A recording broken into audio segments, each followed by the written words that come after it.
So 20 years ago, if I had said to you, who is Judith Sephuma, you probably wouldn't have had an idea. And exactly 20 years ago, she would release an album that would really redefine the trajectory of her career. She released a song, and that song, if I were to bet money, will end up in the top 100 song of the South African songbook for the 21st century.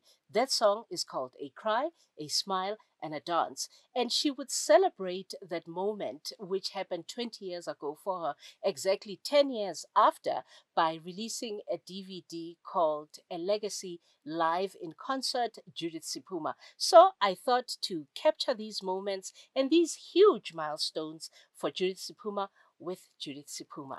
And Judith Sephuma looks gorgeous. Hi, Judith Sephuma. Hi, Kgomotso Moeketsi. When I think of the song "A Cry, a Smile, a Dance," Yeah, right? yeah. And as I was playing moments in my head about coming here, I was asking myself, was it your personal favorite as you were recording, or in the body of the work, was there another song that you thought maybe this one before we knew who you are? Honestly speaking, the song A Cry, a Smile, and a Dance was the hardest song for me to record because at that time I was going through so much personally.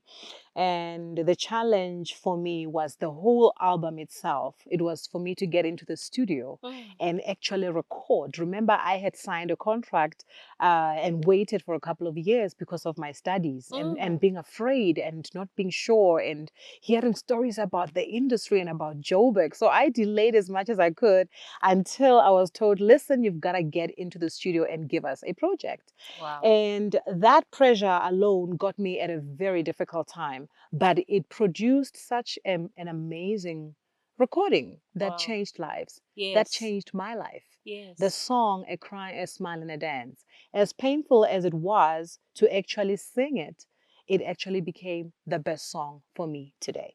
Wow. So when you were perceiving what it would be like to be a recorded artist, this is before we knew Judith Sephuma, what did you think life would be like?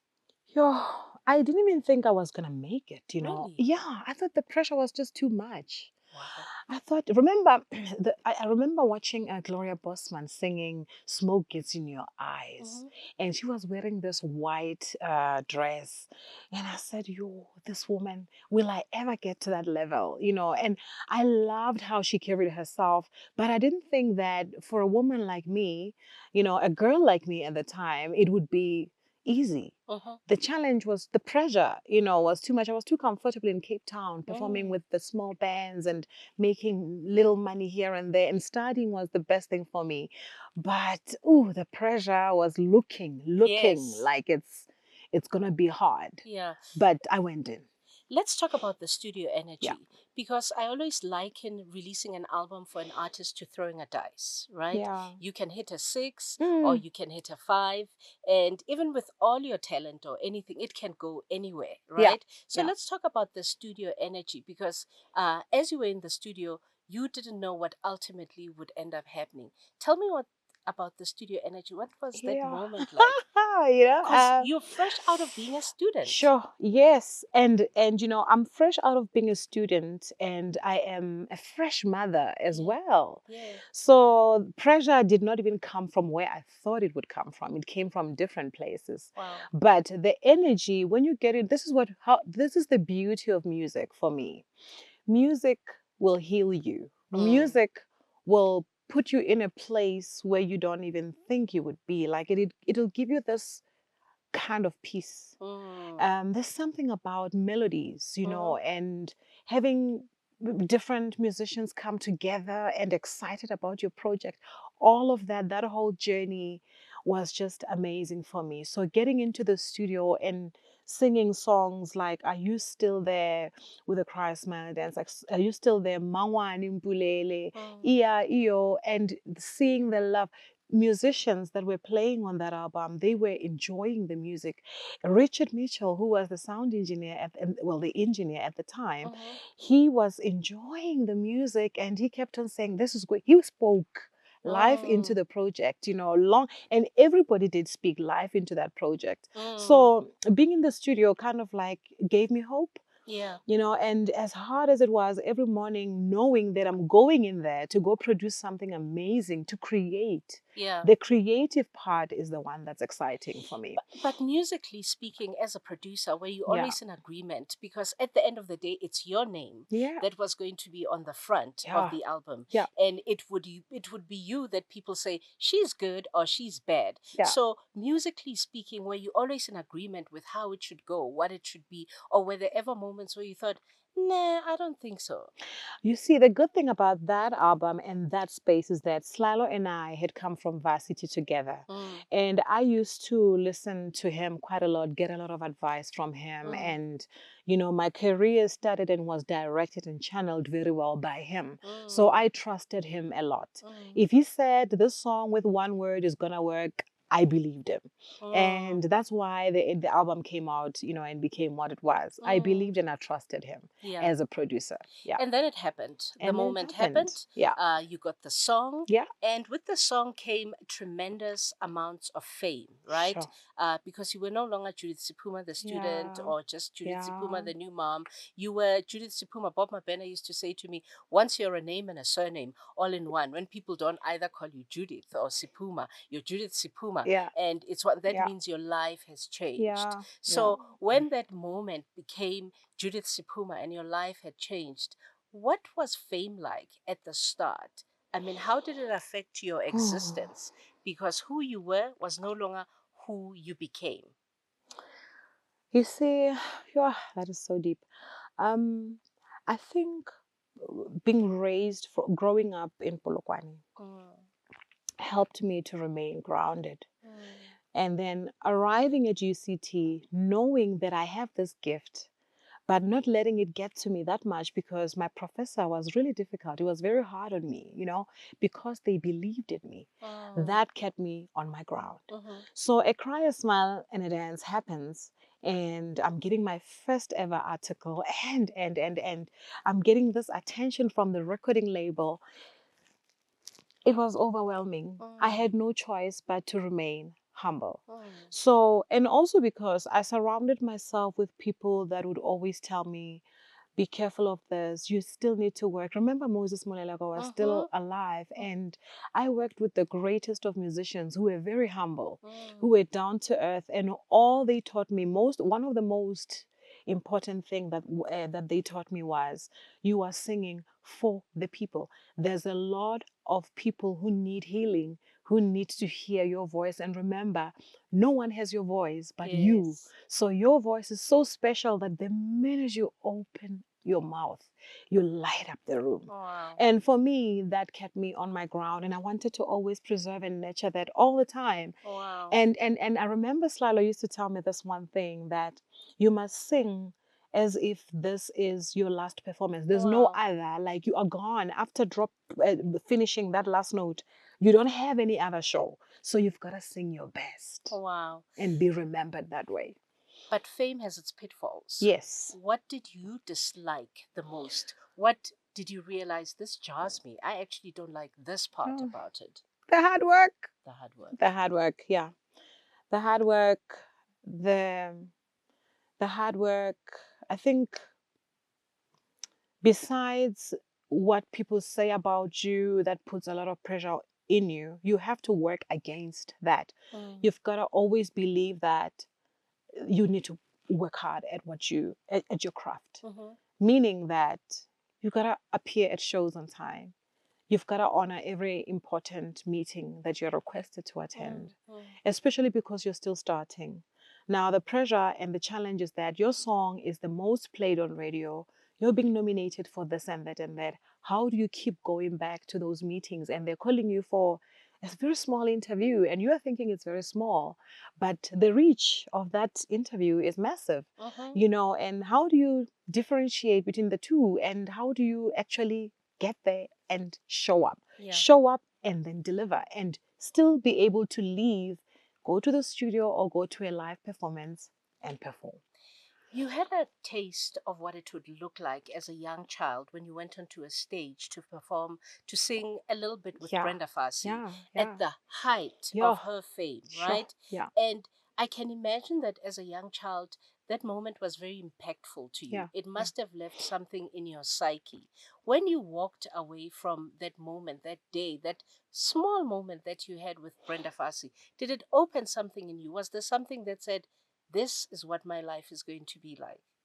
Listen, instead of being scared and afraid and panicking, I was excited Wow. more than anything. And I wanted more of it because the audience had just, it's like when they were screaming my name, they were just showing me so much love and spreading so much love toward me. And Brenda did not show me the famous Brenda. Mm-hmm. Brenda showed me like a big sister who was excited to discover that her younger sister could sing. Mm-hmm. So for Brenda, Brenda was not even a show off regarding, I'm famous and this to me. She Mm-hmm. was not like that. To me, she was like, we have to show you off to the world because what you have is special. Actually, she believed that the gift that I have, no one has it. Wow. She was like that. So So, and then comes this moment. Now the song is huge. yeah, Everybody loves it. yeah, Everybody knows yeah, it. You're filling up concerts. It's there, right? yeah. And comes this moment when we all hear, South Africans, that Kenny G is going to release your Ah, song. Now, Kenny G, interestingly enough, is hated by the yeah, purists yeah, because they feel like he's not the right one. yeah, But the coincidence is he's the biggest selling instrumentalist in yeah, the whole wide yeah, world. yeah, So when that message comes through to yeah. you that Kenny G is going to do this song, what's the thing that ticks in your head? I was like, no, I was like, okay. Honestly, Really? yeah, I was like so okay with it. I'm like, it's Kenny G. I mean, yeah, Yeah. okay. And then I heard the song. I'm like, oh my goodness. Actually, it is Kenny G, and he's Yes. playing on Yes, my absolutely. song. Absolutely. So it ends up being um pinch yourself a little bit, Yeah. and get the reality, get to the reality that this is happening and it is happening to you. Yeah. And then 10 years Yeah, into A Cry, yeah, you make a decision, a creative decision, yeah. to record a DVD. Yes. That DVD is called A And Legacy legacy. Live in Yeah. Concert.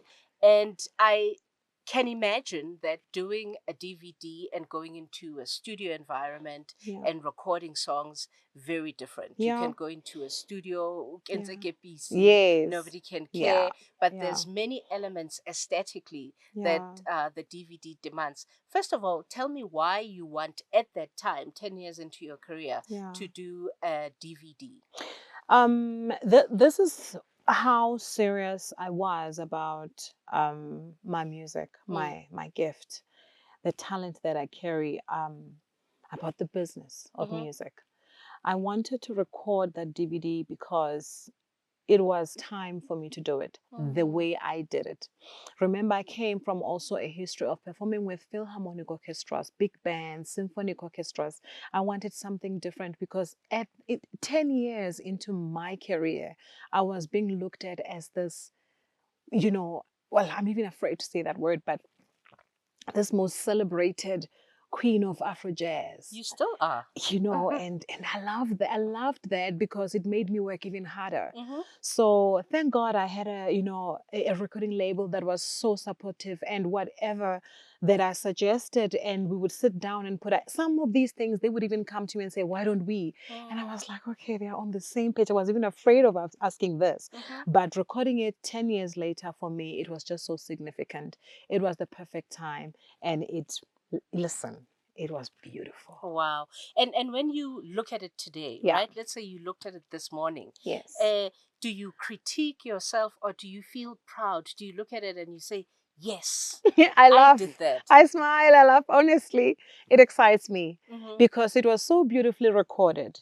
And I believe that that is why we worked with Ubabu Utembam Kize Mm-hmm. on it, Mm-hmm. because I wanted class, Yes. It was, I'm a classy girl, so I Yes. wanted class on it. And so that today, when I look at it, I can feel the way I do Yeah. and smile and laugh and be like, yeah, we did Yeah. it. But at that point, you had Yeah. also sang the material a lot Yeah. on many stages, Yes. right? Try to redefine here, change this, cut this, paste this, Yeah. so that they stay fresh to you. Yeah. When you look back at a legacy, as you did that material for the legacy, tell me what song still stands out to you today, where you look at it, you're like, Mole, I killed that. Oh, there's a few. A cry, a smile, and a dance, Mm-hmm. definitely.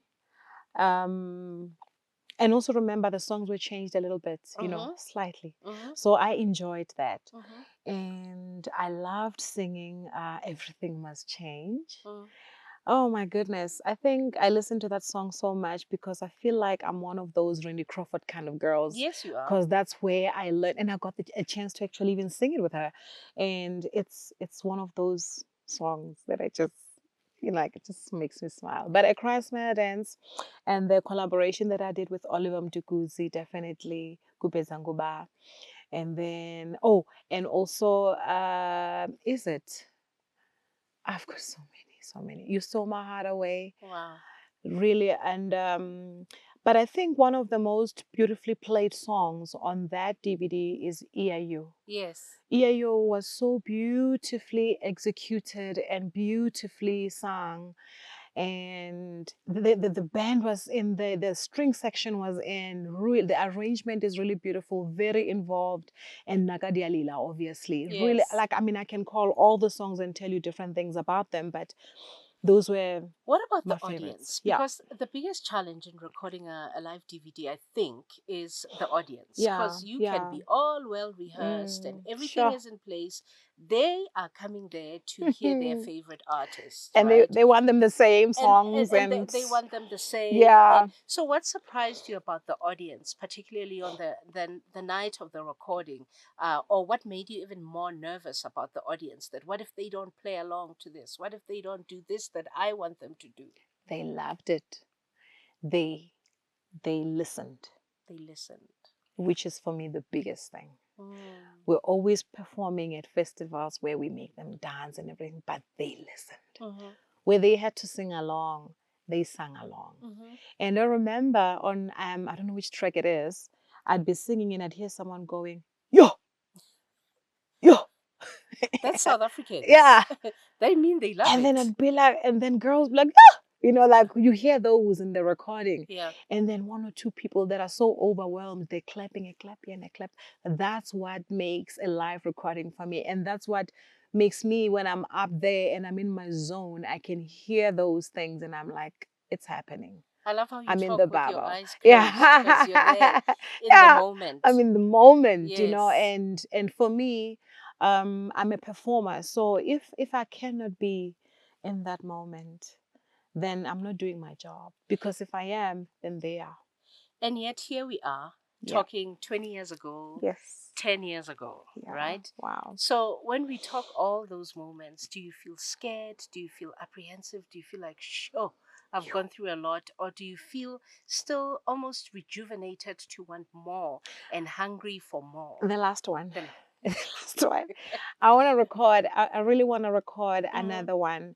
And now this time make it a full on orchestra Mhm. with my music properly arranged. I really, really want to do that because I believe that, listen, we have this life only to live and to do whatever we want to do with the music we have. Mhm. So I'm hoping that I will get to do it with an even larger scale of a band Yeah. and get the music in there and let the people enjoy the music and actually listen to Yeah. the music. You and me also know, though, that the music has changed Yeah. quite a lot Yeah. in the last 20 years. I suppose life changes, Yeah. right? Yeah. Yeah. Um, do you feel as challenged as an artist in the industry now as Yeah. it's going through Yeah. a moment of redefinition? Or are you feeling my place is still solid and I'm going to assert it? And with the ebb and the flow of music going, I will also keep going. I believe that I have made a mark Mm-hmm. in the music industry. Mm-hmm. It does not mean that I should not shift when the music shifts, but it also means that I should not change Mm-hmm.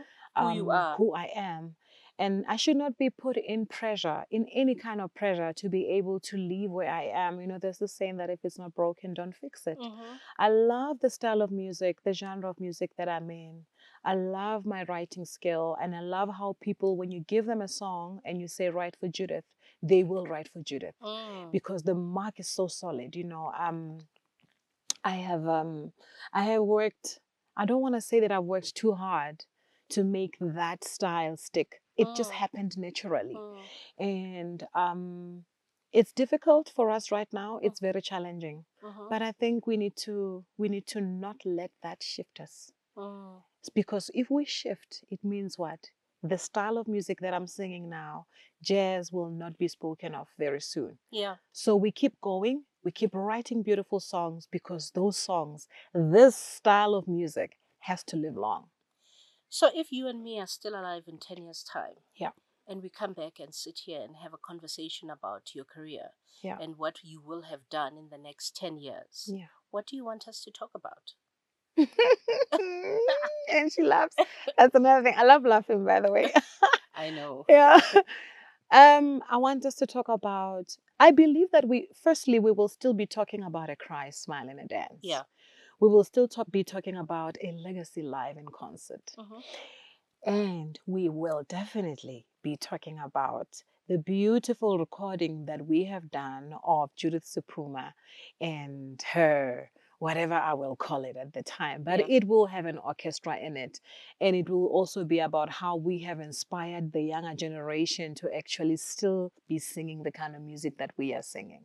Which leads to this important question. Yeah. Because when I said in my introduction that you've earned your place, the song A Cry, Smile, a Dance has earned its place in the South African Songbook for the 21st century, it also means that you inspired a generation of artists. Some that you will never even meet, right? Yeah, absolutely. Some that study you in classrooms. Yeah.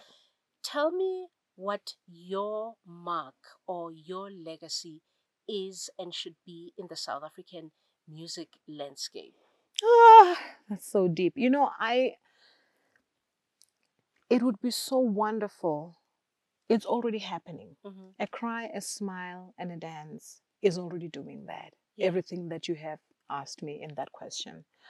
But I believe that one thing that I never ever want us to forget is where we come from in terms of music, in terms of people. I come from UCT, and I was studying and learning about John Coltrane and Ella Fitzgerald and. It's about time now in those classes they start learning about us. Yes. It's about time that we start learning about Mamle Tambulu. And there should be songbooks definitely that have all our music, and then it gets played in big bands. That is the legacy that I believe should be left, for us, for our children. 10 questions for Judith Sephuma. This is fun. It's light. Yeah. And one word answers, right? Okay. So, Judith Sephuma, if you weren't singing, what would you be doing? Singing. Your favorite thing about yourself? I love laughing. Love laughing. Your all-time favorite Judith Sephuma song? I don't have to say A Cry, Smile, and a Dance, right? All-time favorite Judith Sephuma song? A Cry, a Smile, and a Dance. Okay. Your favorite musical instrument? Guitar, acoustic guitar. Acoustic guitar. Gym or running? Both. It's one word. You said one word. Okay. Both is one word. Okay. Yeah, both is one. Okay. Burger or salad? Salad. Whew. And burger. Ah! Okay, salad. Male friends or female friends? Male friends. Day or night? Night. Night. CDs or streaming? Your CDs. CDs. Recorded or live? Live. Any day. Live. Yeah. Done. We love you. We're proud of you. Thank you so much. We're very proud of you. Thank you so much. I'm happy. South Africa is proud of you. Thank you so much, Kgomotso. Thank you. But can we have a burger? Yeah, we're going to have a burger. Definitely a burger. Salad is just for television. Burger. Burger indeed. Love you. Mwah. I love you too. Congratulations. Thank you. Hi, everyone. I'm Judith Sephuma, and I am so excited that this year we are celebrating 10 years of A Legacy live in concert. So I know you all have the DVD, but this time, only for 2 days, premiering this Monday on the 8th of August, you get to watch the whole DVD live, only on my YouTube channel. So tune in, 7 p.m., Monday, the 8th of August.